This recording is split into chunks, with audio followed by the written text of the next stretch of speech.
এটা হচ্ছে power button বা পাওয়ার সুইচ অথবা পাওয়ার কি, তোমরা যে যেটাই বলো।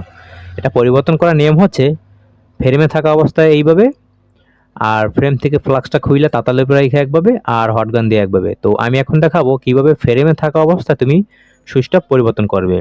প্রথমে আমি সুইচটাকে বেলের সাহায্যে রিমুভ করেছি, তারপর আমি সোল্ডারিং আয়রন দিয়ে চাইপা গলায় দিয়েছি, তারপর আমি বেলেট দিয়ে সাইজে নিয়েছি, তারপর কিন্তু আমি ব্রাশ দিয়ে ক্লিন করছি। তারপরে আমি এখন এই যে দুইটা পিন আছে পজিটিভ নেগেটিভ, এখানে আমি রাং ধরাবো। কেননা আমি যে নতুন সুইচটা এখানে জ্বালাই করবো, সেই জ্বালাই করার পূর্বে ওখানে কিন্তু কোম্পানি রাং দেয় না। তো এই রাং থাকলে কি হবে, আমি যখন তাতালটা ছোঁয়াবো তখন ইজিলি এটা অটোমেটিক বসে যাবে পিনের সাহায্যে। এটা হচ্ছে আমাদের সেই কাঙ্ক্ষিত পাওয়ার বাটন, যেটাকে আমরা তিনটা নামে পরিচিত।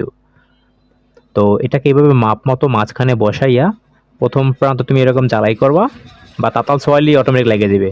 কারণ আমি তো আগে রাং ধরাইছিলাম, তাতাল ছোঁয়াইলেই অটোমেটিক রাং ধরে ফেলবে।